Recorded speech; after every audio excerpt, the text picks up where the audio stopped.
Hello, what up? What's going on, everybody? Welcome. I was about to say welcome back to Blood Splatter Chatter, but no, we are here on the Blood Splatter Chatter YouTube channel. But this is the inaugural episode of Panels of the Damn, featuring myself, Verno, and my brother from at Dr. Doom's fan club, the Stu. What up, my brother? Thank you. What up, man? Thank you for doing this. I'm glad this is my dipping my toes back into the world of comics, something that you know much more than me about, but we're going to be focusing mainly on horror over here. But I'm so glad to have you with me, my man. Absolutely, dude. This started out as kind of like maybe doing another movie show, and we were gonna lock in on like No Country for Old Men. But I'm glad we pivoted, and like you wanted to, like when you said you wanted to get back into comics, I was all in. So yeah, I'm happy to be here and doing the show with you, man. And like I said, earlier, horror comics in general is a blind spot for me. And so many great writers and artists from our genre have contributed to that area of the industry. So it's always something I've wanted to gain more knowledge of. So I'm happy to be here and taking that journey with you. Hell yeah, man. I'm super excited about it. And like I was saying, I think I said at the end of a couple shows ago, like one might believe, like, oh, Verno got back into comics, wanted to talk comics. Because some of you may know I did run a comics channel podcast before, the Cerebros, where I talked a lot of X-Men comics, and then later on in the show, I talked to everything. But like I said, like, no, that is not the case. I've read very, very, very few comics in the last couple of years, but I want to. And I know how I work. I know if I have to read this shit to make content, then I definitely will. And like I don't know, I wanted a way to force myself to get back into reading in general. But I really like that we landed on this horror thing. I think it's going to be a cool idea. Absolutely. Like when I was really starting to dive into it and think about like how many titans of the industry we're talking about, like you said, Bernie Wrightson, Mignola, Richard Corbin, like just Alan Moore, so many legends, and so many great works of art, dude. So yeah, I can't wait to get into it. It's so many of the comics that I got into, like when I started doing, because I was doing like basically I got into content creating, because I do want to start here. I want to ask you some questions about how you got into comics in the first place, how you got into content creating. But when I got into it, I was just doing X-Men comics. I was brought into it in the Hickman era, was obsessed with House of X, Powers of 10. And then I discovered Rockin' Robbie Billups, our good friend, and that made me blew up. Now I'm reading everything. I'm picking up, all these indie comics and stuff I'd never heard of before. And a lot of it ended up being horror. Horror were a lot of my favorite comics, and a lot of that is indie. Obviously, Marvel dabbles in the horror, but most of the good horror that you get is in indies, which is probably what I assume we'll cover quite a bit on this channel. Yes, will be indies, but I do want to dip my toes into like the Marvel, Tomb of Dracula, like Blade. I've read so little. Like I've read a lot of X-Men. I read a lot of comics from like 2022 to 2023, like, or those couple years right there, maybe 2020 actually to 2023. But outside of that, like there's so much that I have to learn. Like I feel when I'm at this point when I'm talking horror, I kind of know what I'm talking about. When I'm talking or comics, we'll find out. My man Ian here, like your other co-host on your other show, is so much more knowledgeable than I ever will be. So don't compare myself me to included. him. Yeah, no, he's crazy with it. Yeah, absolutely. E saying, "I'm glad Stu nagging has finally taken hold of Verno and he's reading comic books again." Something like that. But I wanted to ask you, like, how did you like? Take me back, Stu. Take me back to the beginning. And we'll get into 30 Days of Night in a little bit. But as this is the opening episode for us talking comics, like what were you into when you were a kid? Like what kind of started you off with comics? I'm 42, so I was born in 82. So, I was coming of age when Batman was really taking off. And it was Batman and X-Men, Wolverine heavy early on. Fantastic Four was in my life a lot as a youth because that was a comic my mom loved. But yeah, Batman, Silver Surfer, Wolverine, X-Men are all comic books that I think still hold heavy weight in my personal collection. And I still it's crazy. I have 3 to 4 years of some of those runs from the 90s that I carried over from childhood. So it definitely started there. Yeah, man. And then I lost touch with it in the late 90s. I remember I had subscriptions and would get them in the mailbox at one point in time. I remember when they had that going. I did too when I was really little. I had an Uncanny and an X-Men subscription, and it was like the coolest thing ever. And I'll tell you, Yeah, when I there's got nothing into better than Hoxpox, comics in the mailbox. well, Like, dude, give me a break. I still thought I'll tell you how out of touch I was when I got back into comics for Hoxpox. I'm like, oh, I'll start a subscription. And that's what me and me and my buddy started subscriptions. Well, this seems like the way to go. And then they showed up and they were like not bagged. It was like they were just like showing up, like Mhm. almost loose and like these not even like a board to it, just a bag, no board, and they were damaged every time. So I was like, oh, I had no idea what I was doing clearly. Yeah. But how little were you? You're talking like, because I think I was basically just into X-Men. I would when I was a kid, I would randomly pick up like a different comic here and there, but I could never like really get into anything and like want to follow a series I was outside of X-Men. hardcore into Wolverine and X-Men. Like Age of Apocalypse, all that was like some of the height of my childhood collecting. Yeah, Hell yeah. like definitely hardcore. And then yeah, I lost touch, came back in COVID, man. Like a lot of us, I think a lot of people got driven back to the habit. And I reconnected with, There's one right there. yeah, absolutely. Alex Ross's Marvels, one of those books that really bridged the gap for me, and a book I loved back then, and like a book I ordered. I was looking for books to read when I was in the house. Like there was the job had sent me home. I was at home, I wasn't going to work, and I was reading all the time, so I was looking to get back into graphic novels. Marvel's Alex Ross was one of the first ones, and it was just Hell kind of yeah. on from there. Yeah. That's cool. I adore Alex Ross. Dude, what was it about Hoxpox? Like, where were you? Were you reading like constantly at that time, or did like Hoxpox send you back into the shops full time? Like, or were you kind of dabbling already? No, I think like I have one buddy named Zach Brown. Shouts to Zach Brown, and he was just kind of like my nerd buddy, and he had kind of got me into comics slowly over the years, like reintroduced me to him. He was the one friend that I had that would hand me a graphic novel every now and then, like check this out, and I would occasionally. So I had kind of read comics for maybe the past like 10 years, very very very casually, Mm-hmm. and then I'm really having a hard time remembering, but I feel like I had.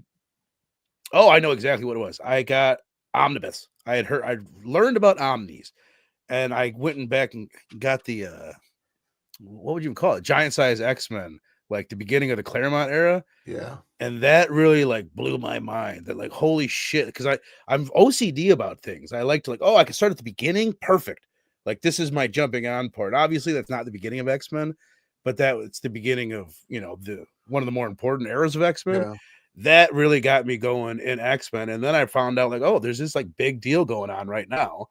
And I think it was like issue 2 or 3 that was out when I started getting them at the comic book shop. And then just me and my buddy, I turned him onto it. He went to school for art. He's a musician. He's like a really, really talented artist and shit. Mm-hmm. So just the amount of conversation that was generated from us talking about Hoxpox. And at the Yeah. same time, it was like, there was podcasts were becoming a big thing.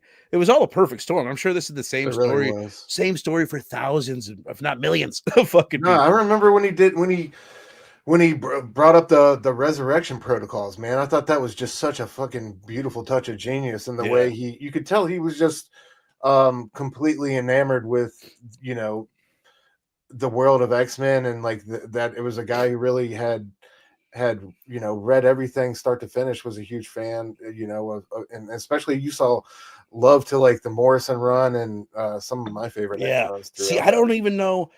I don't even know if when I was reading, I don't know. I don't know. Because it basically was like I read everything in like a year. Like it was COVID. I Yeah. read the entire Claremont run. I read Morrison's X-Men. I read Whedon's stuff, like so much. And then like starting the podcast, that all actually most of that happened after I started the podcast. I had read some of the Claremont run and Hoxpox. Then Mhm. when I started the podcast, all of a sudden day one, I realized like, oh, I don't know shit about shit, and I need to learn a lot if I need to do this podcast. And it's the same thing with horror. Like I got into that in a way that I was doing Dylan's show and I was just kind of dabbling in it. And then when I started the show, I don't know. This like part of it is like a pressure. Like I better know what the fuck I'm talking about. And then the other part of it is like the more you learn, the more you realize how big the world is and like how much is good. Same thing with comics and horror movies. Like that's what it was. I'm like, holy shit.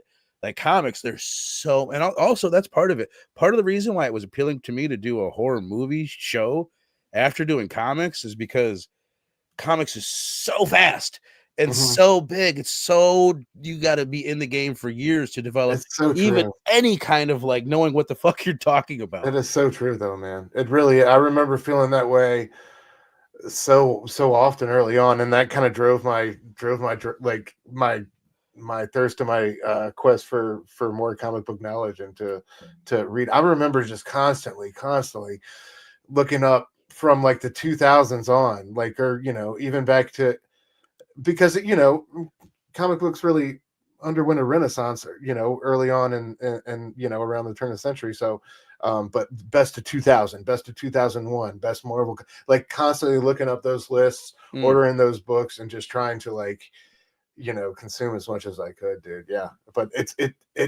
I cannot agree with you more, man. It takes years before you even feel like you have a slice of that pie figured Right. out, man. Like It's you even have crazy. anything to like Yeah. say. And what I was doing with the Cerebros, which for fuck's sake, it would be really cool. Like I hope like somebody pops in that hasn't clicked on anything on this channel in years. It's like, hey, comic books, and pops in. But if they do, they could vouch for you. What I was doing was a type of format where it was explaining everything. It was like we're going over an X-Men issue, and anything that I was confused about reading the issue, I would study and learn about, and then even like read those back issues so that way I could explain it on the show. And just like, I don't know, like think about that compared to a horror movie. There's none of that. There's like, oh, what else did this director do? And say a couple things. Like there's so much less knowledge that you need to have. Rogue saying R.I.P. Cerebros, my brother. So Kale Daniels, son of a bitch, says, oh, a movie I've yet to see. I'll pay attention. Oh my goodness. Hi, baby. No, man, it's the comic. We're doing the comic tonight, SoCal Dan. Yeah, yes, we are doing the comic. I do want to ask you real quick. The baby snuck in here. She's going to be the mommy's stealing her. Bye, Madison. I love you. Madison's nightly appearance. I love you. She'll be back. I'm sure she'll be back. Let me get to a couple comics. I do want to ask you before we get into the movie, or I want to ask you about the movie real quick before, but I want to read these comics. It seems like a lot of people are agreeing. It's crazy how many people have said two things, like my origin story, X-Men animated series. That's what got so many people into comics when they were a kid. And that and Batman the animated series. Those two things are like the most important thing to the world, like pop culture and where it is today. And Hoxpox. A lot of people agreeing with that. The Hoxpox brought so many people back. We got the homies saying, who said it originally? Rogue, maybe? Yeah. That we should do Gideon Falls. We've already talked about it, baby. Already talked about it. It's definitely one that I would like to do. It's one you guys tell us, man. Any other recommendations? Yes, for this throw them out there. Because like for transparency, Stu, you and I, we were talking like we want to do old stuff, we want to do new stuff, but like some stuff, like Gideon Falls would be a good example of that. Is that too? It's in a weird space. Is that not new enough to talk about, not old enough to talk about? Or is, you know what I mean? There's a lot of those, like Ice Cream Man, Department of Truth, Gideon Falls would fall in there, Stray Dogs, like we just mentioned. So, like, I want to know, like, you guys in the comments, what are Red Mother, dude? Hell yeah. Yes, Talk sent me that. I still have to read it. Fable 2. I have Red Mother, dude. Red Mother's pretty goddamn dope. That was one of the first comic books that I read when I really expanded outside. Oh yeah. Damn Them All says Red. That's a good one. Yeah, that's got that Cy Spurrier energy. Dude, which one is it? You were kind of cutting up there for a second. Which one? Oh, sorry. Damn Them All. Okay. Yeah. Okay. Cy Spurrier, I think, did that one. Regression. saying I haven't heard that one. I don't know of that one. Hell yeah. Verno's How I Found PCP. No bullshit. That's kind of it. No kidding. I just assume most everyone found Robbie and then they found me. At least the people in the chat. You know what I mean? So that's cool. I'm gonna brag about that. I'm actually gonna text Robbie right fucking now. Let him know, bro. Let him know. Hey, I just want you to know I'm out here, motherfucker. Silver fucking coin, dude. I love that. See, that's what I'm talking about. Like I reviewed those when they came out, so I don't have my ear to the ground or my So I don't know. Would that be cool to talk about, or is that That's like? nah, that's dope to me. Michael Walsh is doing some great work right now, so I think that I would love to go back and revisit that. I love that, but I love his art, man. Ice Cream Man, hell yeah, I love Ice Cream Man, and those are cool because you could just pick one issue and get together and talk about it. Absolutely. Um, Going to uh, existential dread. so in 2007, this was made into a movie, which I've only seen a couple times. I think I saw it when it came out, and I saw it a couple years ago. I put it on, and I remember thinking it was a little long. And I think a lot of the things that I would have to say, like positive about the movie, I would say the same thing about the comics. So we don't got to get too into it. But I just want to know, like, have you seen it, and like, what are your thoughts on the movie briefly? Yeah, remember enjoying it enough? You know what I mean? I think it's obviously hip to that before the comic book and didn't know it was, adapted from a comic book till much later. But Same, yeah, enjoyed it. I thought it was like with the book, it's a brilliant premise once it kind of dawns on you. Like, man, I think everybody experiencing this film or this book in some way has been like, man, that's just a flat out right? great idea for a It's a vampire story. it's a duh. Fuck. Yeah, right. Could have been rich. It was just right there. Why didn't I do it? Exactly. And I love how they don't, in the movie or the book, they don't complicate it or, try to take it kind of just sticks to the basics. So, Yeah. but yeah, just remember liking it. My wife is a big Josh Hartnett fan. So, Oh yeah. yeah, man. But I don't remember loving. Did you like Danny Houston or Huston or whatever as the Is he the main? main bad guy? Yeah, I think, or like I the elder one, if I recall correct. I just remember that being a little. I felt like they could have got somebody a little more I don't know. I mean, violent and threatening. I don't. I have a hard time remembering what I thought about like him specifically, but I remember thinking the vampires were cool. They were. You know what I They mean? looked very cool. I That's thought they one did a great thing, job, but and it was a good it was a solid adaptation for the book. definitely. And yeah, What's one thing that's always crazy is when you read something that made into a movie and it's 3 issues and it's over so quick. You're like, wow.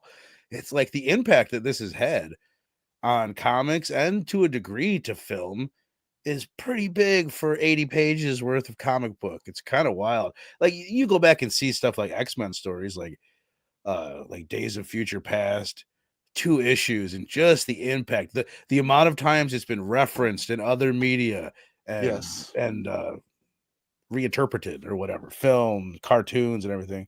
It's crazy. yeah, it is, man, and it's.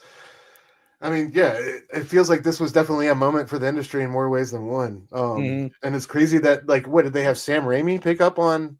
Like, I think his production offices were the ones who bid it out and won this thing. Oh, I And didn't it, know that. No, that's yeah, cool.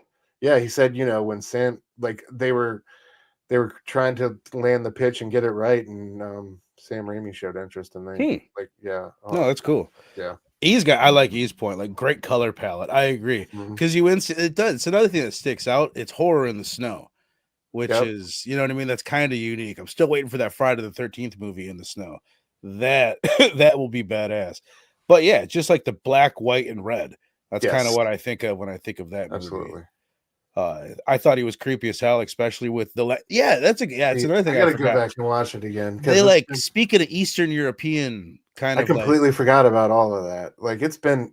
When's the last time you've seen it? Has it been more recent for you? It's been quite yeah, a while for me. yeah, Okay. it was like last year sometime. Have you seen any of the sequels or anything? No, Link said, "Fucking steer clear." He said, Yeah. "Stay away." He said, "Dark Days," which is the comic we will be talking about at the end of this, which was the like direct sequel to 30 Days of Night. It's terrible. It was like a straight to DVD kind of like shit show. It's got like a 4.6 on IMDb. So unfortunately, doesn't seem like it did very good. Yeah. That sucks. Fable saying Sam Raimi should have known everything I love is Oh connected to yeah, Sam bro. Raimi. Hell yeah. Yeah. I don't think he had like a specific hand in the actual making, like, you know what I mean? But it Right. was he helped bring it to life on the big screen. Hell yeah. Yeah. So the next thing before we get inside this book, before we get inside this book, why can't I blow myself up? I would like to bitch about this book. This physical fucking book. Did you buy it too, by the way? No, I canceled mine. Once I saw that we had Ashley Wood single issues, I'm gonna I was gonna Oh, try to track see, those down. okay. I got a lot of Ashley things to Wood complain about covers, this. yeah. No, go ahead, man. First off, the Get your Lego rant you on. stepped on, fucking best name on YouTube. Yeah. Best name on YouTube, hands down. The language reminds you of the main bad guy from Blade 2. Great call out. Yeah, well, I mean, it's kind of cool. Like the vampire lore is rooted in that Eastern European, like Slavic tradition. So it's cool that Bela Lugosi had that Eastern European accent, and then you Absolutely. get it in this, and you get it in a lot of different vampire movies. Yes, agreed.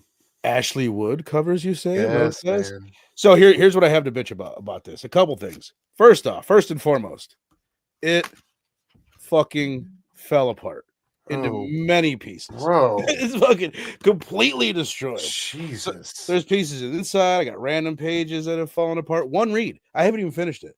So that is super, Damn, man. super, That's super, unfortunate. super annoying. It's like a $25 book. The other thing that's annoying about it is I'm reading like it collects these 3 different trades. It has the original 30 Days a Night, Dark Days, and then Return to Barrow. Right. And it never tells you when an issue has ended. It doesn't like collect the covers or even like Right. indicate at all that a new issue has started.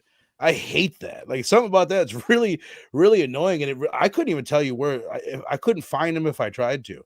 Like the first story, I really want to read them in single issues just so I can see like when does it end? Because it just seems like one big issue, which kind of threw me off, but pretty weird, right? Yeah, for sure. I definitely noticed that reading it online as well. Like the collected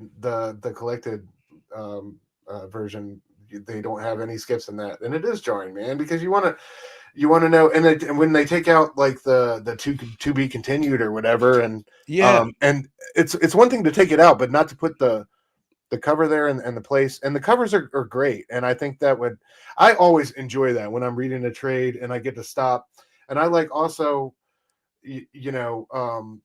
when they stack all the variants in the back and you go through them there, but I'd rather have the main covers with me as I'm going through the run issue by issue, so I know where I'm at. Like you just said, right. it's a valuable place marker, and it gives you time to kind of stop and take a breather and admire a different piece of art than Absolutely. on the I like having a cheap paperback.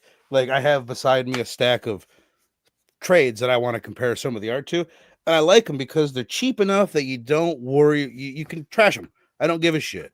Like I got sweaty hands by nature, brother. I'm a heavy set fellow with sweaty fucking hands, and I will read a Marvel comic and it'll deteriorate halfway through. So like it is nice to be able to have a trade, but yeah. Anyway, I just wanted to bitch about that a little bit. That's crazy though, man. That sucks that the binding too, like there's no excuse for that. I don't care how sweaty those mitts are getting, dude.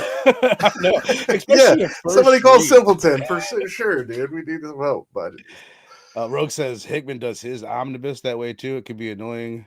Greasy hands here too. I'm with you, brother. I'm with you. Sweaty hands. Fable says the bane of my existence for real. I've been playing all this 2K NBA 2K, and I'm fucking wiping my hands off on my fucking sleeves constantly if the games get too intense. But all right. So heart rate goes up. 2002. Yep. What the fuck are their names? Steve Niles, Ben Templesmith, or Templeton? I just had them all. Templesmith. You would think I had this. So what? Like I was saying before, like usually when we kick these things off when we're talking a movie, I like to put it in place, put it in time. A lot easier to do, I find, with a movie for me to do is to be like, okay, this is what came out around then, and this is the impact that it had, and blah blah blah. With this one, this is just from me Googling. Maybe you guys in the chat could shine more light on it. Stu, maybe you could. But from what I gather, horror comics had pretty much faded away. That's It what it was like, seemed like. this seems to be, from everything I can gather, like it was a really big kick in the ass to horror comics and horror art in general, and was a pretty goddamn big deal. Just the 3-issue miniseries. And as far as vampires, it's some of the scariest in cinema too. Like the 2007 movie, those are some of the scariest vampires in cinema in forever. Like Twilight, I assume it was the same for comics, but I couldn't really tell you what were the big comics that came out in 2000 after this. But from what I understand, it was a pretty goddamn big deal. And like the art style, you see it now. Like so many artists that you would say, oh, that's influence. You could say, I think you could say it's influenced by Templeton, Ben Templeton. It's got that like what we say, Bill Sienkiewicz kind of style, For sure. but different in a million different ways, but in that Absolutely. same school. No, for sure. Abstract, definitely abstract expressionism. I would, loosely call it, but yeah, it does seem to be like you said, dude. I can't, I'm not a like a connoisseur historian of that period of time Mhm, by any means, but it definitely, like, from all the articles and kind of retrospectives and stuff I read leading up to tonight, it definitely seemed like it was, it was one of those great books, great stories. They put it out without really a home for it to go to. They, mhm. they both just, they had no spot for it. They were both doing it on their own dime and their free time, and it just took off like quickly and like wildfire. And yeah, just kind of set the industry back ablaze. So yeah, Kind of put IDW in the spotlight as well. From again from what I just read. Who again, as we said at the top of this, knows more than both of us combined, says this book put horror comics in the spotlight in a big bad way. This was a Wednesday Warrior indie book. Hell yeah, man. Hell yeah. Fable saying I was way out of comics by then. Didn't know that the movie was a comic first year. Yeah, same for both of us. Yeah, and then the Lego I stepped on says, yeah, basically comics in general are dying. I wonder if you're saying we're dying. I assume. I mean, I think they are dying now, but they were also dying then. They're pretty much always dying. But what did you think? This was first of all, it's surprising that it was a first time read for you. I had some bartender years ago gave me a copy of the trade paperback, and I think I told you I opened it when I was deeper into comics. I was like, man, I don't like this fucking art. I never read the thing, and it sat there forever. And I think I gave it away to somebody. I have different opinions on the art now, but you had never read it. What did you think, dude? overall, I quite liked it, man. I think the story's simple, and um, you you get like a lot of emotionality out of some of these characters, the townspeople, especially our couple at the center of the tale. And I just like the whole look, the design of the vampires, the whole conflict between them. We got this amateur vampire hunter in the mix. I thought all the elements of the story were really cool. And it wasn't perfect, but at the same time, it's simple and effective, and it did its job. There's definitely things the story and the artwork could have done better, but I feel Mhm. like it's a vibe, you know what I mean? And Yeah. it's all like those crazy like lava blood splatter pages we get every time somebody gets eviscerated are so gnarly. You don't the violence is more like it's like it comes across like a fever dream. You don't really get exact details, and the line work gets really sketchy and chaotic, and I love that Mhm. about it. But yeah, I was trying to keep an open mind and myself expectation free, but I found myself really enjoying the artwork. And honestly, looking at Timblesmith's work and something recent like Crashdown, I feel like this is so much more full of that like youthful energy and ambition and verve. Really, it's got that edge to it, whereas Crashdown doesn't. It seems a lot, I don't know, a lot more lethargic. But I love the Hmm. energy, like you said. That I'm a sucker, dude, for that abstract expressionism. Like Bill Sienkiewicz type art is right up in my wheelhouse. So I'm trying to look I up. loved it. I he did crash. Who was that content creator that That did? was Comic Tom Yeah, yeah, yeah. and Ryan, yeah, and it's solid, and there's some good moments in it. It's just All I'm seeing are the it's not covers. I this. don't think he did Yeah, the covers. I would like to see the no, he interiors. did some of the cover. He did the Oh, cover okay. release. Yeah, Huh, I but wonder if what I'm looking at is him because it's so fucking it's different. different, right? Well, I mean, it's been 20 years. I don't, but True, it but kind of reminds me of that's oh, I can't remember his name. it's a horror book in a sense that they're colonizing this planet, and there's these things on this planet that they're not prepared to deal with, and they got to deal with, they crash and it's an emergency situation and Hmm. so on and so forth. So it's still very much a creature horror type of vibe, and it just, I don't know, I It didn't I looks didn't Lovecraftian just from like the covers that I'm Mhm. seeing. Very true, very, yeah. Oh, Very Lego saying, accurate. "Oh, fucking shit. Jesus, watch your mouth, Lego." He says, "Oh, shit. I just remember the one decent vampire media after this movie was Vampire. I don't think I saw that. Okay. Yeah, Uh-uh. yeah. I also heard there's a sequel on the way for the movie Crossfingers. Hope it's good. A sequel to what? To 30 Days a Night? To the movie? Yeah. Interesting. I actually could see it. What I was thinking before is, I mean, it came out in 2002 and there's been a sequel since and a bunch of comics and everything. I could see a reboot one day because that premise is so fucking good. Like the movies, or 2007, I should say, for the movie. I could see another movie coming eventually, like a remake, just because Agreed. it's brilliant. Such a brilliant premise. It is. I would say, like, for my overall thoughts, I enjoyed it too, man. It's hard to detach myself from thinking about the impact that it's had and like Mhm. compare, because it's like kind of like what I was saying at the top. You're like, really? Like this, they made a movie out of this and it was such a big deal. And it's kind of hard to look at the art and realize that how original it was at the time. Because in indie comics, there's so many. Like I have sitting next to me Department of Truth, Simmons. Yeah, Martin Simmons. Martin Simmons? Absolutely. Very Great call. similar. Great call. Blue and Green, Anand RK, right? That's the artist name. I'm not And picking then that one, but yeah. this one is so fucking good. Jason Sean Alexander, Yes, who dude. does Great call. Philadelphia. Yeah. To me, that's probably the closest one. I Is gotta agree. Philadelphia. Yeah. But I will say, and I know this is kind of jumping ahead to the art, but I think I like all of them better. Like everyone that I just mentioned, I prefer over Templeton. And it's just because like I have a love hate for Templesmith. Son of a fucking bitch. My child watches Boss Baby every day. It's Templeton. Templeton. Man, my boys had a long period with that movie, so I completely feel your pain there. It's I love it at the same time that like it's just hard to I don't ever like when I have to be like, what the fuck am I looking at? And that happens too much in this book. I think Exactly. it happens a little bit more in this one than it does the sequel. But other than that, I think it's confusing as shit interesting. sometimes. Yeah, sometimes like there's a big old splash page, and I'm looking around like, what the fuck am I looking at? Like the scene when the helicopter arrived and the elder like took off up in the air. I had to go back over that like so many times to figure out what the fuck was going on, because it's like the way he presents it and sequences it is just it's very hard to tell what the hell is happening. It is.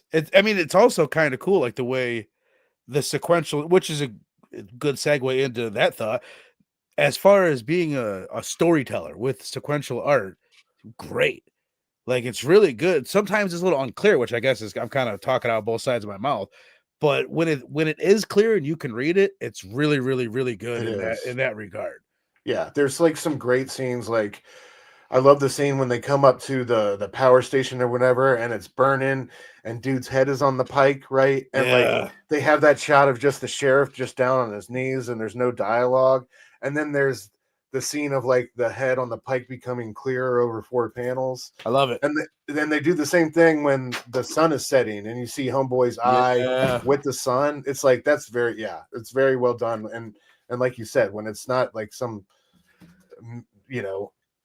vapory mystery that you're trying to put together, because sometimes it's a little too ethereal. Vapory mystery is exactly what it is. What the fuck is going on? And when I get it, all these shadows, like you want it to be all disoriented. And there's another thing that, like, comparing this to the sequel, they're lit different. This is like he did a good job lighting it, like it's at night, or it's it's in the snow-covered floor at night, so it's dirty. Like people's faces look dirty. And also, I think it's digital coloring, I assume. And 2000s coloring, I do not like, especially a lot of like superhero comics. I hate going back and looking at 2000s coloring because they thought it looked good at the time. And it's like they had the shiny new toy and they hadn't figured out. Yep. It's just like CG in the era. It looks fucking great. This will age perfectly. It's like, oh no, George Lucas, it will not. It will not.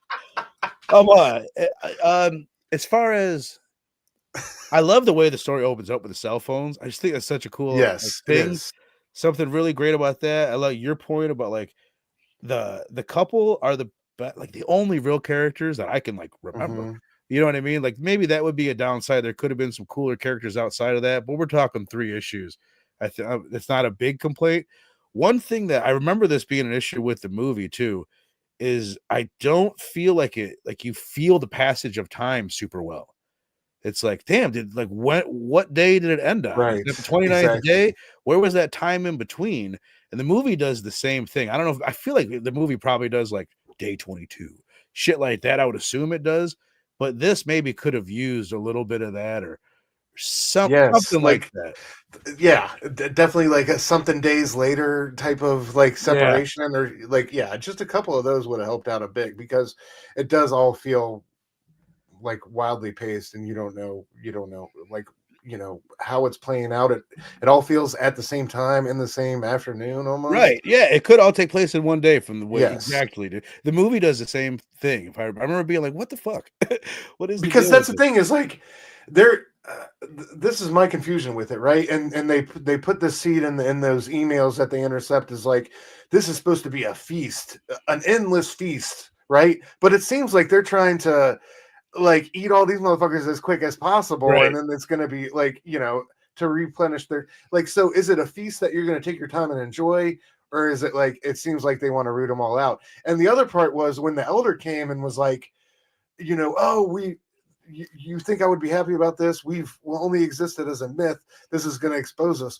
But really, if he had just brought his plan, like, man, we can just present this as the oil went up and took the whole town with it, like, everybody could have been happy. I thought that would have been a cool way Mhm. to, but instead he had to stand on business. He bitch slapped the shit out of that dude, bro. I like how he got like a whole big double slash of a bitch slap. I'm I like, all right. like that too. I did too.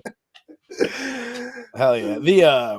The kind of like Renfield type character, which I Yes. I wouldn't have necessarily really thought of him like that until the similar character in Dark Days that eats the fly. Right. And I was I like, okay, love that. I guess he was a Renfield, or kind of like the dude in Fright Night, the one that Yeah. isn't the vampire, where he has some superpowers. This dude can bend bars and everything, but he's Right. also not a full vampire. I thought that was and just the way he like looked, like when you first see him at the bar, there was something about like He the immediately stood yeah, out. you will immediately like, "That's a fucking vampire, 100%." Yeah. He's He's just in like the shadow and scratchy black cloud, right? And yeah. it's like, it reminds me of who's always the dirty kid in Charlie Brown. You know what I mean? That Oh, I like don't yeah, what is his the name? cloud the cloud of dust that always followed him around. That's what it Yeah. reminded me of. But It's dude, funny.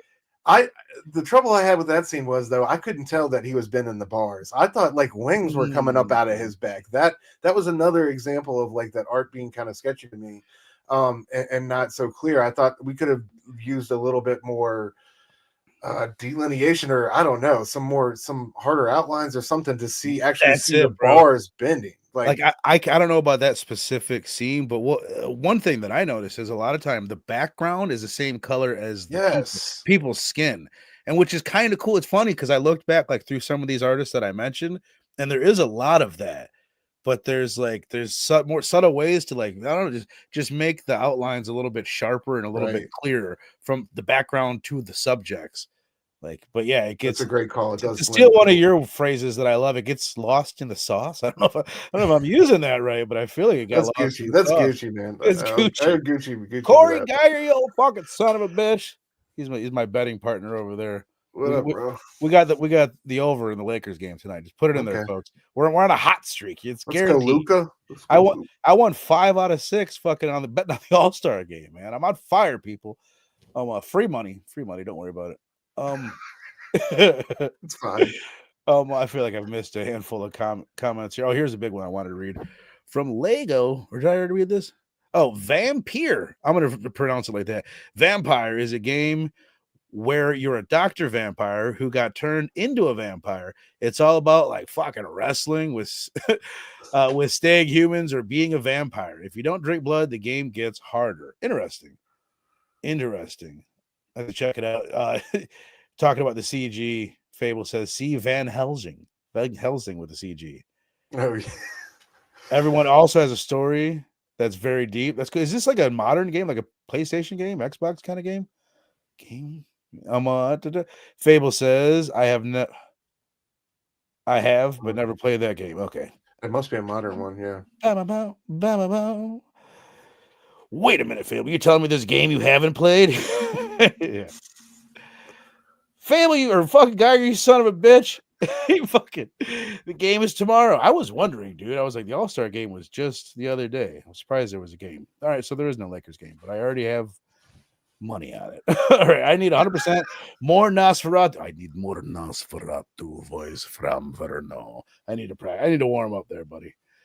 But the other thing I wanted to bitch at, not bitch about, but at least just I guess not bitch about because I do like it, is comment on the two things. The end of it, it's a pretty cool idea that I'm going to become a vampire. The only way we could beat these vampires is if I become a vampire and I take you out. I can get behind that idea. I just thought it was too easy. It's like there's a lot of fucking vampires in this city, and they've all been vamping for a while now. You're a total noob. You've been a vampire for like 35 seconds, and you're gonna kill the leader and scare everyone off. Like it's pretty fucking hard to believe. Yeah, for sure. And just like how they got it with the needle and all that, like it all seemed like convenient. And a little like, but what did you think about the final fight? Like it just ended too quickly. Did you want more of a blow by blow, or did you think it like it No, it wasn't like that. Like I thought it was cool. I was like, get to the point. I didn't need him to. It didn't need to be WWE or anything. I like a build up to a big moment, and then it ends. I just if I'm thinking about it for more than a second, I'm like, well, that's silly. That's a little bit silly. But I liked it. What about you? it was it was solid enough. I mean, had some good art. I really liked the ending. I thought the ending was solid and like really the reason they pushed that through. You're And saying what happened after it too? Like, yeah, I really like the end with her dying. yeah, the end with them at the sun. Yeah. Yeah. That goes back to our point about the time lapse, man. It's like fuck. It's been 30 days already. Like, you know what I mean? Right. It's like okay, so we're already here because they needed to do a better job pacing that out. But Agreed. yeah, I thought it was solid enough, and that that romantic moment smoothed things over. So. It did, and I loved like which we'll get into in a moment here. We're going to talk about because this is one thing we're going to do. We'll play around. We'll see how this works out, but I think it's a cool idea to do each book that we talk about. We'll pick a splash page. Each of us pick a splash page we want to highlight, and then pick some sequential storytelling like highlights, like something that because those are some of my favorite moments of a comic. A lot of times it'll be silent without even any words, and just telling the story through the pictures. And sometimes it's like you'll get a punchline that way that's just so funny with nothing said or just through the art or whatever action. But this is what you picked out, Stu. Why don't you set this one up for us? Yeah, dude. So ever since Kirsten Dunst's Interview with a Vampire, I'm a sucker for like a little child demon. You know what I mean? And also, what was that new movie where they're in the Abigail? house? Yeah, exactly. You know what I mean? I think it works. It works really well. It definitely did here when and this is a scene. Now, help me out, dude. In the movie, is there like a little child vampire like this as part of the clan? I think so. But honestly, I don't I couldn't remember it well remember enough. that. Yeah. Yeah, but I do remember in the movie when they're running around the town and feeding on people, it's fucking scary as shit, right? Yeah. Like because they're all over the place. But yeah, I love this part where Homeboy's trying to get back and runs into her. I'm done playing with him. You want to play with me now? It's just it was fantastic. It made me chuckle, man. And it was great seeing her kind of at the end of issue 1 as part of the clan, and then getting to see her in action here. And yeah. Well, the first thing that jumped out to me is her arm. Like when I read this, I'm like, what the fuck? It's just like the weirdest little arm I've ever seen on any character. That's one thing. Like he has a painterly style. Yes. And it's something I always think about when I'm looking at comic art with someone with a more painterly style. Is I remember like I was learning to paint and hearing like I think my buddy was teaching me like you just like imply things. You don't draw a tree. You just imply that there's a tree there. You don't draw someone's arm fucking turning into pink mist. You just imply it. And that's what this art style does a lot. Just like a shadowy figure that I don't know. The other thing is like this little tiny little panel at the bottom, which most people can't see. I love a tiny figure drawing. Yes. Same. What is it? Like Secret Wars is the 80s comic that had like everybody in it. A lot of people don't like that. They like make fun of that comic. I know it has its fans, but it has a million tiny little figure drawings in it. Yeah, And yeah. I love it. I love tiny figure drawings. I don't know why. I don't know if he's digital. Do you know if this is digital? No, that's a good question because it feels like it could be. Yeah, it does. And if it's 2002. Like there's digital painting in 2002. I don't know of too many like digital artists in 2002, but I'm just ignorant probably. Do do do do do Yeah, his do. eyes are crazy. He's just totally bugged out. Yeah. Yeah, it's great. I love it right here. And then I think I have, yeah, this is one. This is going to be even harder for people to see, but I just love the way that the story is told here, where it's you see the guy. This is a vampire that they've caught, or no, this is somebody that's turning into it. This is like one of their people that's turning into a vampire, I think. And just to see him become it, and then like the crowd of people behind him, the action, and I love these like see at the bottom left where it says jump. Did you notice a lot of like subtle like words written in the Yes. art? It was weird, Yeah. right? Like It was. It was cool. It was an interesting way to do sound effects. I remember this is jumping ahead, but in well, Dark Days, there's like usually an explosion, well, and I was there's gonna like point out it's usually less obvious than this. Like you can barely fucking see it. for That jump one sure. isn't indicative of what we're talking about. Yeah, but no, in Dark Days, there's a huge explosion, and it's like weird typewriter set. It's like it says boom, but Yeah, it's like kind of like offset random letters that you can barely barely make out. see. Yeah, it's an interesting. Like I guarantee you, there's um a bunch we both missed probably because Oh, it was for so sure. subtle. For sure. And it's like, yeah, they're almost like woven into the background. It's weird. Sal says Ben does a mixture, mostly hand painted, but will mess with it after in Photoshop. From Oh what yeah. I've heard, hell yeah, Thanks, sales Sal. here. Yeah, appreciate that, brother. Yeah, I just loved this. There's something about like when he jumps up onto the ceiling. It kind of reminds me like when he does the jump. It reminds me of the what you were talking about before, where the main guy jumps up onto the helicopter. Just kind of a similar idea. Yeah. But then as far as we both have a splash page, there's not a lot. There's not like a ton of splash pages, especially in the first 3-issue run. But what is this right here? This is like the first time we And really see this the is the vamps, right? yeah, the very last page of issue 1. Okay.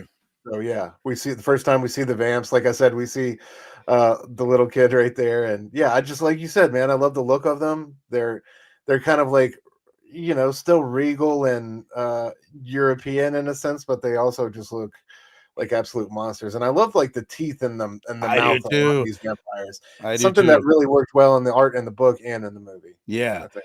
That's something Steph was pointing out. Like it's not just the fangs, like every tooth is sharp. Yes. It really makes them more animalistic, and that's what this is. This Yeah, is they like look like some freaky fish of the deep or something. it's kind of taking it back to Nosferatu. Not, I mean, not that Nosferatu looks like this with his teeth, but more animal-like, more just like Mhm. feral. Yeah. Hell yeah! And I picked out the one on the left really, but since it stood upright and I could fit another image on here, I went ahead and put two. I love that. Anytime that you get an extreme angle, like I'm into that. Like I love a good figure drawing, and even this, it's like such a loose figure drawing you can't even really see it, but the figure is there, the proportions are there, the angle is there, and I love it. I love the Fire. claws, the blood, so cool. Yeah, And that's great. I think that's the opening to that's like the very next follow-up to the one that we were just looking at. I think this is the beginning of issue 2. So okay, it was great to see like because like at the end of issue 1 they're like, man, go warn the town or whatever, and you're hoping they're gonna get some people to safety, but then you see that is most definitely not the case.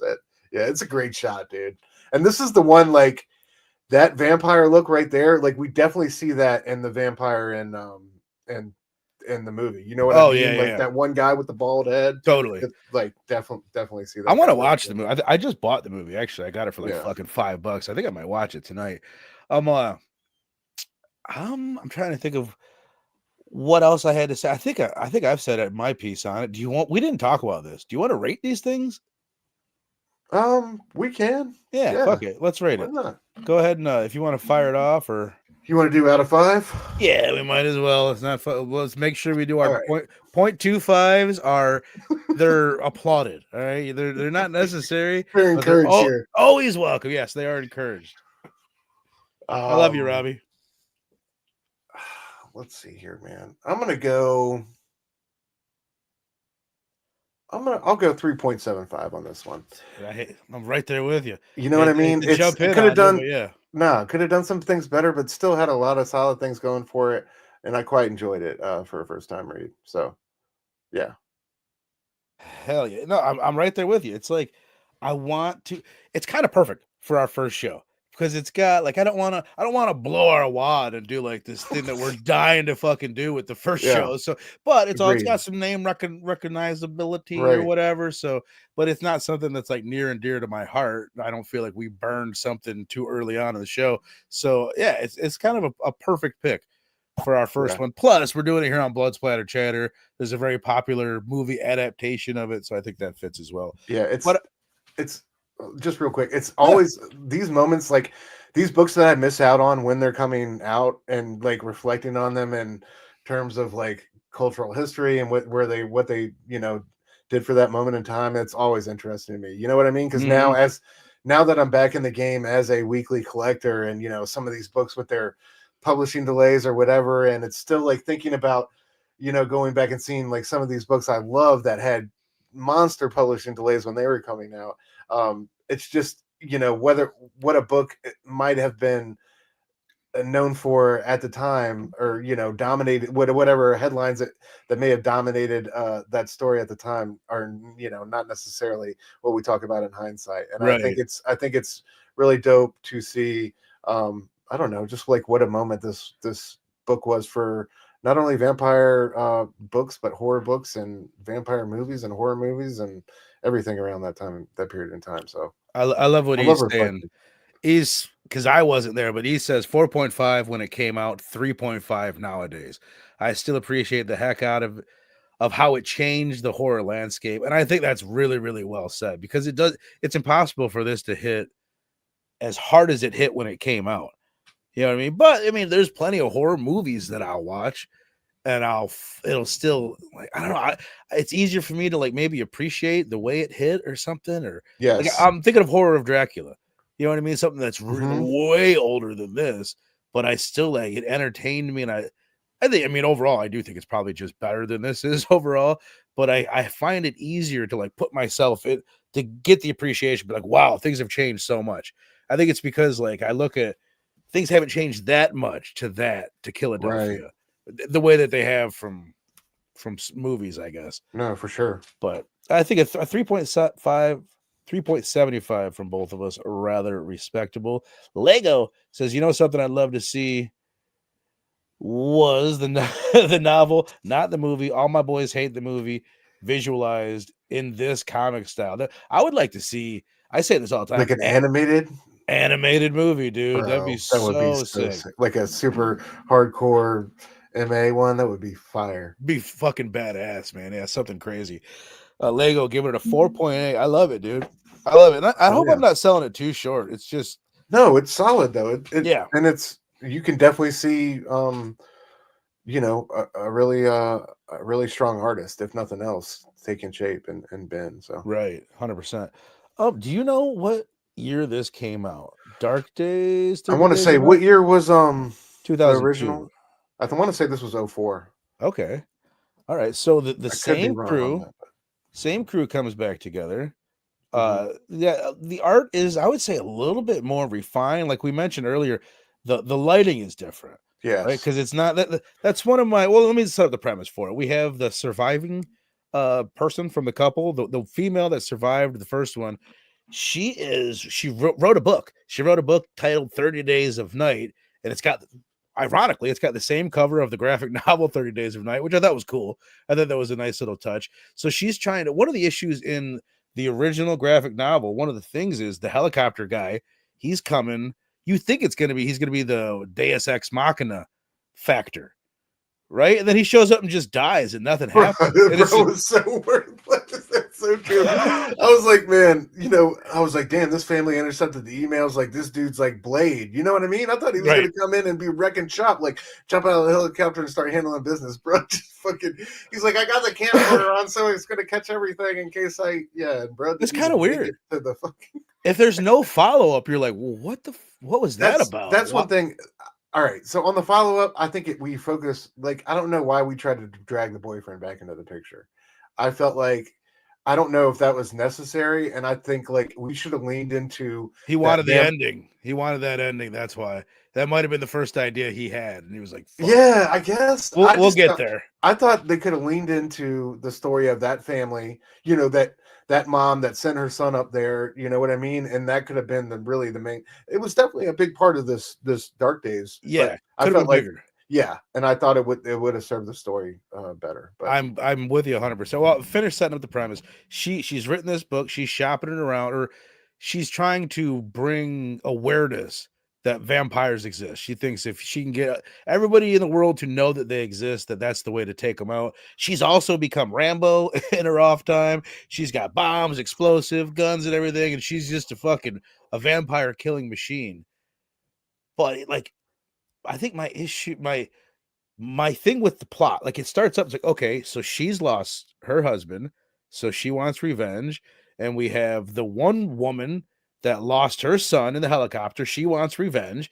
And then we have the man that was killed by Eben in the first one, her wife wants revenge. So it's like, this is a cool dynamic. There's all these females that have lost someone, and they all have these reasons to hate each other.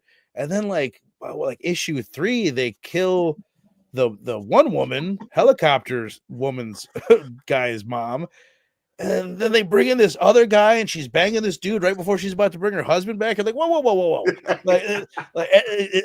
I really liked the villain that they set up, this female vampire.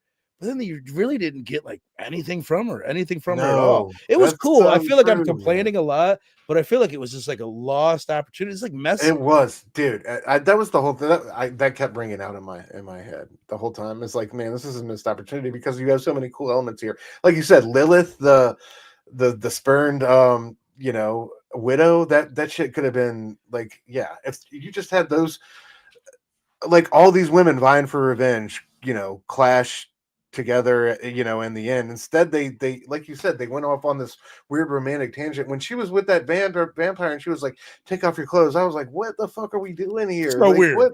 Like, I thought the whole point was to get the ashes back and It's like, so I'm man. sitting here trying to think of like a movie where the whole movie is about this woman trying to get her husband back, and then right before she gets him back, she's like, "Hold on, I'm gonna get a little side piece real quick. Just give me a minute, and then I'm gonna okay, you're out done. I'm gonna go get the husband." Yeah. What? And like serious and like have So weird. not I wouldn't say seriously, but like briefly consider, running off and starting a life with old boy at this, it wasn't like Right. she was kind of entertaining some thoughts there. So that was, yeah, that was a wild story choice, man. But I don't know. What did you feel like you said, it's definitely lit. What did you think about the color palette versus the original? I thought it was cool. It was a lot like more browns, right? It was Yeah, a like, lot of sepia type of, yeah. yeah. I thought it was like a little more refined art style, Mhm. maybe like thicker outlines, like bolder outlines to a degree, where like things were a little bit more defined in the previous one, and the coloring was different and less like dirty as the original one. But I don't know, fuck, while we're talking about the art, let's go ahead and I'll just bring some of it up Yeah, sure. so that this is the splash page that you wanted to highlight, which if you hadn't sent me this one first, it might have been the one that Yeah. I chose to highlight because it's definitely one of the best ones. It's really similar, but I do feel like it's more refined. I don't know do you have a preference between the two books? I don't know, man. I really like some of these the splashes and like you said, the more refined, I guess, choices he made in this one. But I kind of like the color palette of the first one a little bit better. I just Yeah, like those I can dark see that. blues and grays and like you said, that black and red and Well, I kind of like that it fits the premise. I it. mean, story Yeah, wise, I wish that this one took place maybe in Alaska, or you know what I mean? Like right, somewhere where they have 30 days of night. I get the idea of like wanting, it's hard to write that story with the same characters. It's hard to continue the last story and make it also right. be in that same setting.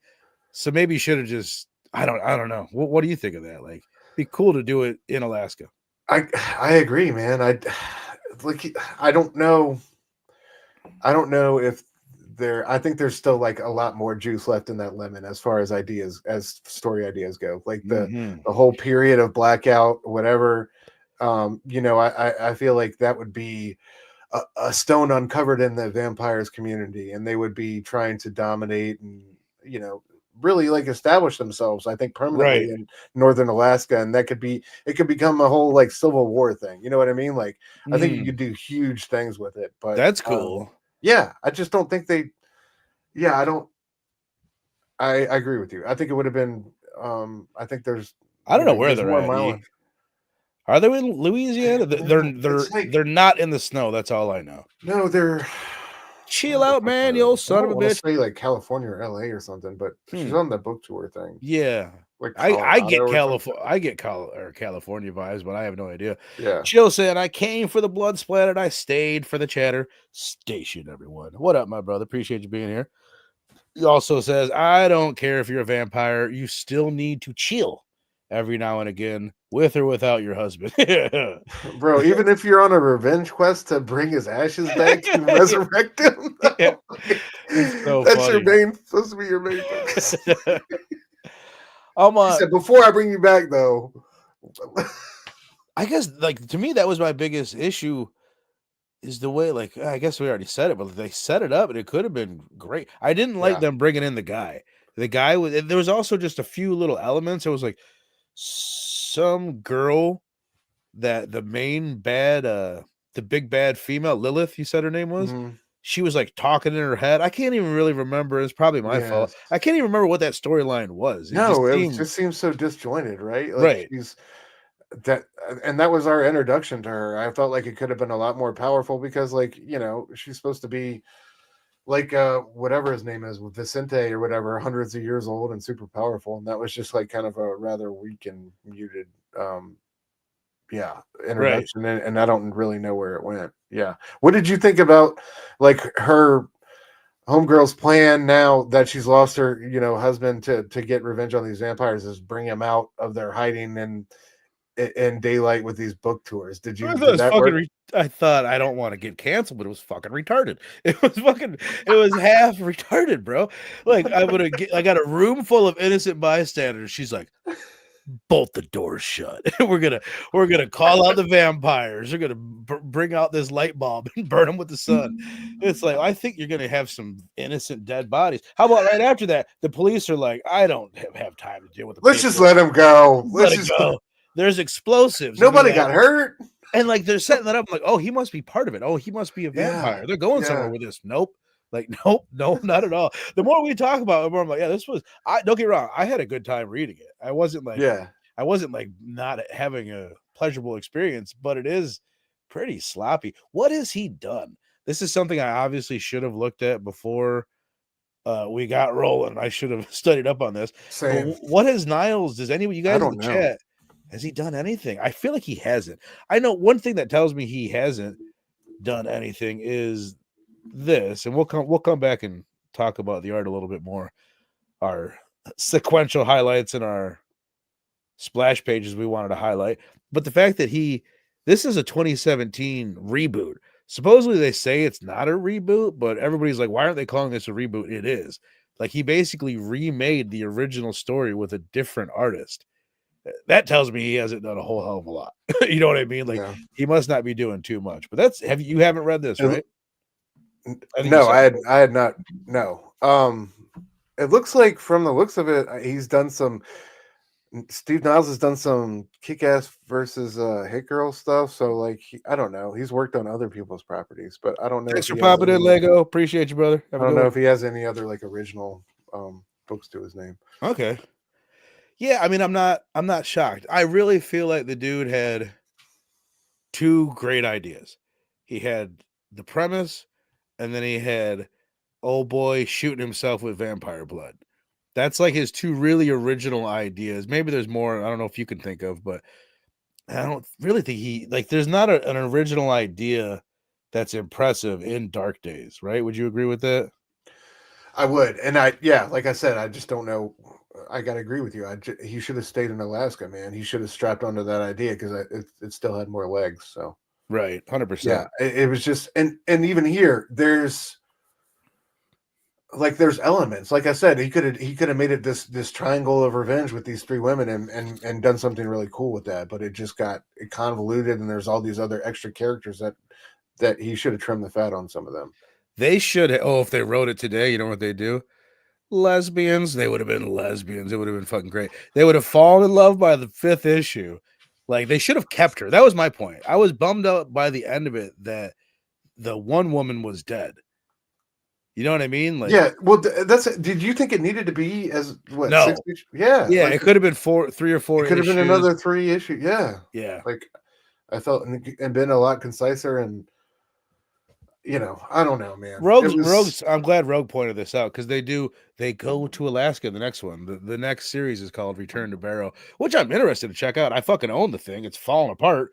By the way, whoever said earlier, if you bought it on Amazon, return it. It's a good point. I don't know if I bought it within 30 days, but yeah, you're right. I will return this shit. Thank you. I will definitely do that. Niles has done a lot of things in the past few years, Fable says, but super independent. Yeah. Okay. Town Called Terror, Brynmore, The Grieving. All right, hell yeah. Thanks, Fable. Right. So let's talk about this art a little bit before we rate this bad boy and get about this bit. So these are the sequential storytelling pieces. I have the next one over here, my brother. The scene I loved was the scene you hated. I loved it. No, I liked it. I liked the art. It was just stupid. Yeah, like, I could like things. My dumb dog brain ate this up, dude. I was like, oh, she's got them all trapped in a room, and she's got her special lights. She's gonna get them. I liked the crowd work too. We don't have these pages up, but I liked how they kept showing different and similar shots of the crowd, and you were trying to figure out who the vamps were. And yeah, then you get all these dark shadows, and you're like, oh shit, there's a ton of them in there. I thought it was cool. But yeah, the whole fucking fallout and resolution by law enforcement is ridiculous, like it's wild. It wasn't until afterwards when you know what I mean. What you liked about this is what I liked about it. I liked it too. Like, I liked the storytelling through the art, and it was cool. But then afterward, it's like so many things in comics where it's like, I hate to say it, because it's like, it sounds like you're talking down to comics, but it is true that you have to. There's less like, what's the term? Like checks and balances and editing, and like, I don't want to say giving a fuck about the story, but you can get away with a ton more. You know what I mean? Like, you don't have to have everything so perfect as you do in a movie. You can get away with shit, which is part of the reason why comic books are so great. The reason why the MCU worked and they're farmed from Hollywood so much is because you have the freedom to kind of just throw ideas at the wall and see what sticks. It's cheaper to do. You can write 1,000 things, and then Hollywood goes and picks the ones that'll fit best for a movie. So it's one of the beauties about comics, but absolutely, it can be funny at times too. What I love, this is one thing my buddy Jeff, he hates it when they reuse panels. It's fucking lazy. He hates it. But like in an instance like this on the page on the left, like, it doesn't bother me. It's the exact same panel. Now, what I would prefer if they went in and changed the placement of the eyes to the panel on the bottom. You know what I mean? To where, like, when you go down to that bottom panel, their eyes have shifted and now they're looking at other people. Yes. Yeah, I feel you there. But dude, the same panels do not bother me whatsoever. Especially like, some of my most loved comics are 9-panel grids, shout out E. But not 9-panel grids with sometimes very little changes from one panel to the next, or right. Like the Tom King and Mitch Jarrett stuff, or Watchmen, etc., man. So it's like, I think it's a good way to kind of take a shortcut as an artist if you do it the right way. Right. Take a little shortcut as an artist, save some time, and also tell a cool story while doing right. But like a great example, like, I love it, especially, it doesn't bother me either, not the way it does my buddy. I don't fucking care. But, and also, I understand the time crunch that artists are on. It's insane. Like, it's wild. It is. But like on the top right here, these two top panels, that is the same panel that has been drawn over. Like, they used that exact same panel, then they added to it twice, or all three of those were the same, and they added to it. And like, I always like shit like that. It's something cool about like just seeing time progress through the panels, I guess. Yeah, absolutely, dude. But then it all leads to this splash page that we had on here. Yeah. We got for a a while. shitload of vampires in the audience, right? And her whole plan is to massacre them all, that this book reading, prove to the world that they aren't fake. It's kind of good old suspension of disbelief. But yeah. Right. And again, there's like one person versus all these vampires. Like we've got this. Hold Yeah, my how many beer and does she watch this. have with her at any one? Like, she never has more than 3 or 4 guys at most, right? And how'd she get these guys? Who's this crew that she's got with I her don't all the know. And the time? whole training montage is ridiculous. When she kills that one, she's like, "All right, you guys got it." They're like, "Yeah, we got it. Good to go." It's like, all right, fellas. I like the white Kirby dot, kind of like these sloppy version, these kind of horror Kirby dots that you get in here. There's a lot of shading with white on black clothing, which I dig. I think it's a cool, like, I don't know, like aesthetic for a vampire, especially. Yes. And Yeah, then he nailed the aesthetic with the vampires, man. That's one thing that sings like throughout both of these books.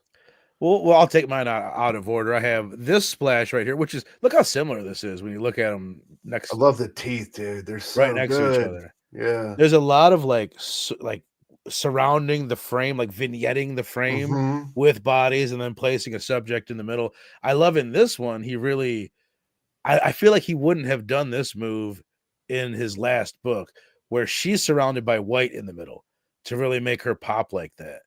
Like there's a, you know what I mean? Like what we were That's talking about true. before, where like just like look at the skin color on all the people and how the background is that same exact color of the skin. It's cool and it's a choice. And like I said, I do see it in these other books that use the similar style, but sometimes okay, here's a good way to look at it. See the white that's outlining the side. See the guy on the far right, Hmm. fucking this guy, the guy biting Long, his fucking mouth long right neck. there. You Yeah. see on the left side of his face, there's white up Yeah. against him.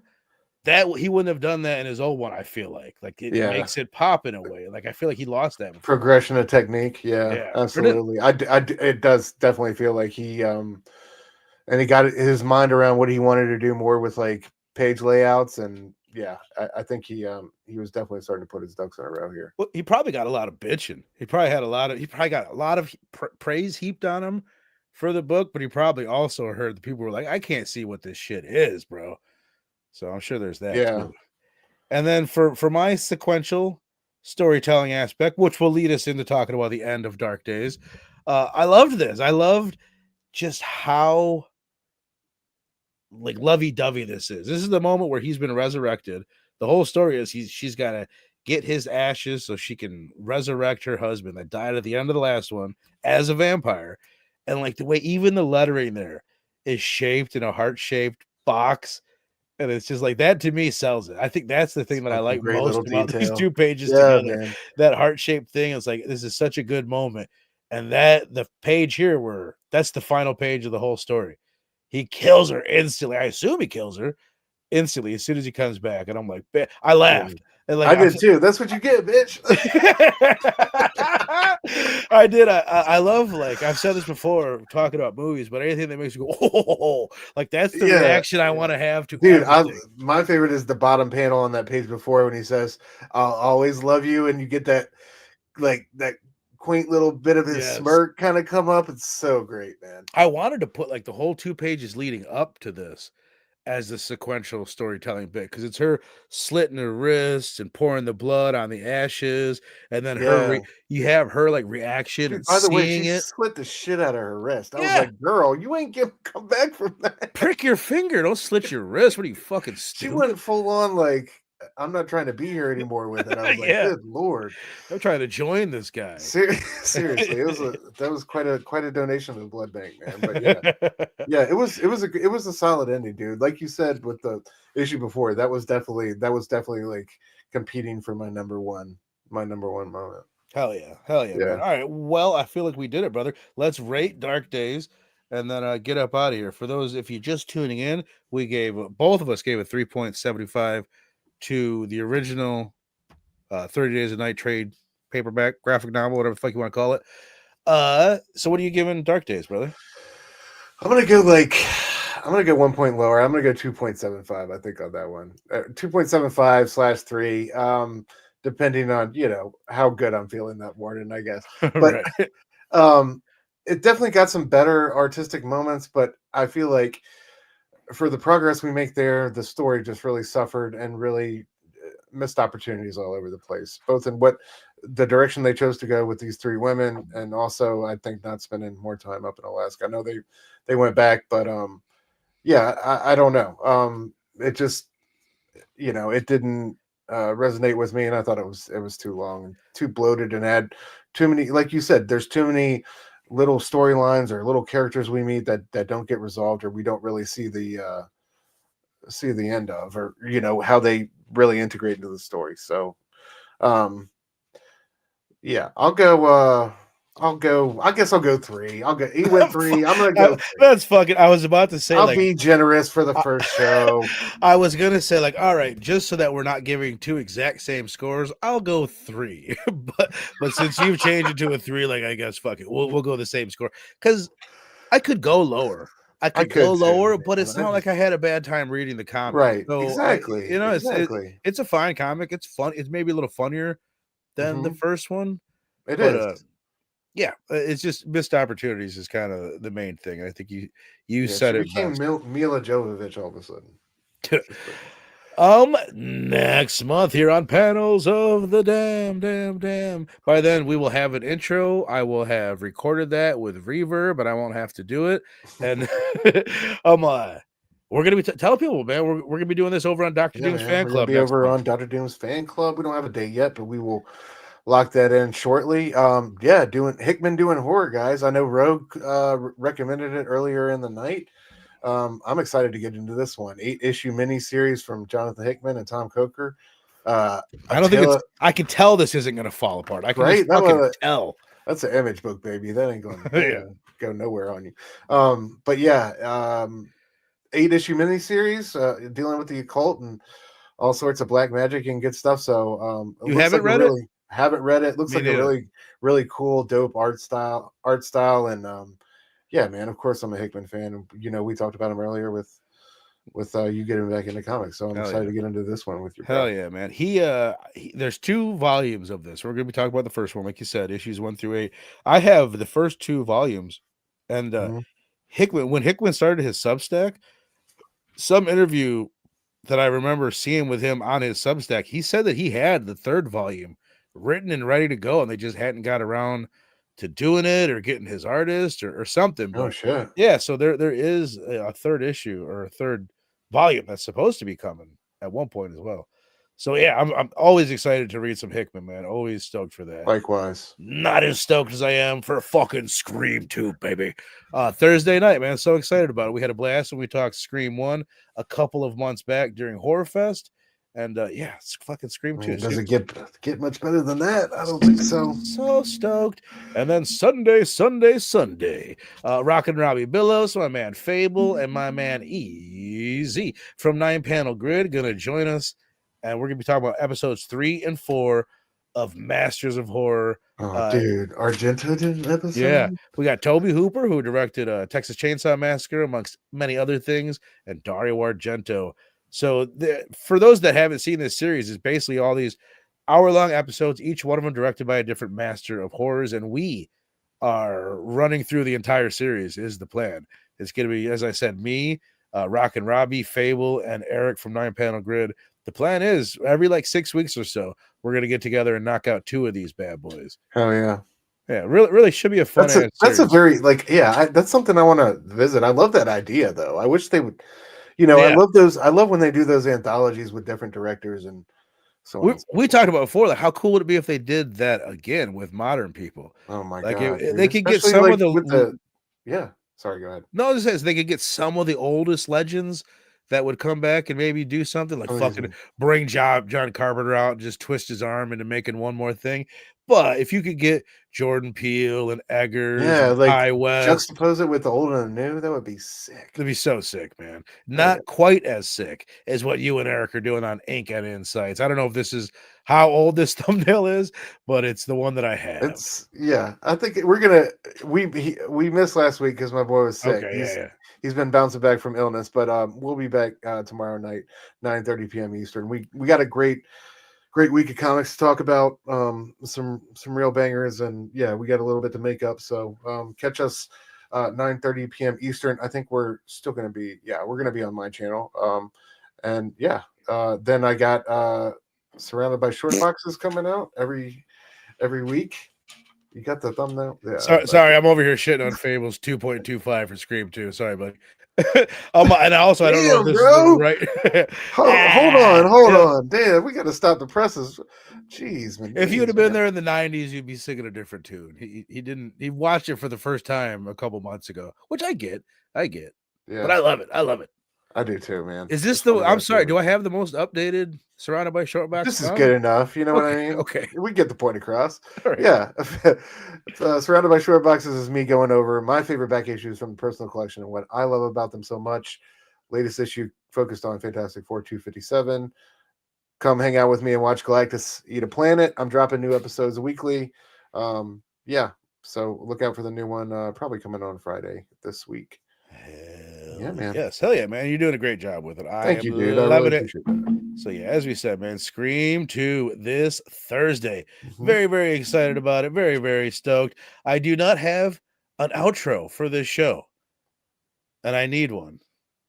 But since I don't have one, I'm just going to play this on the way out. You guys in the chat, you guys are fucking awesome. We really appreciate it. Appreciate all your recommendations. Easy. Fucking 9-panel grid, my brother. You guys make sure you go sub it up to him, as well as One Collection Down, who's joining the March Madness, the PCP March Madness this year with myself, Rock and Robbie's channel, Dylan, and again Fable on that bad boy. We'll be starting it with Fulci's House by the Cemetery. I'll say, oh fuck it, I'll tell you guys what we're doing the rest of the year. Scream 2 on Thursday. We're doing Stu's pick for the month, Silence of the Lambs, a little movie, a little known movie from the 90s called Silence of the Lambs. I've heard of it. We're going to finish off February with that, and then we are again kicking off March Madness, our portion of it, with Lucio Fulci's House by the Cemetery. Just madness in a different kind of way. This isn't psychological horror. It's just like, what the fuck am I watching? One of those movies. But chill out, man. I appreciate you. Rogue Collecting, the Lego you stepped on. Best name on YouTube. Appreciate you, my brother. Sal up in this bitch. You're the man. You're the myth. You're the legend. Corey Geiger, you old son of a slut. Lying to me about when the fucking Lakers are playing. Appreciate you, buddy. Appreciate you. But we're going to get up out this bitch, and we will see you, on Thursday for Scream 2. See yous.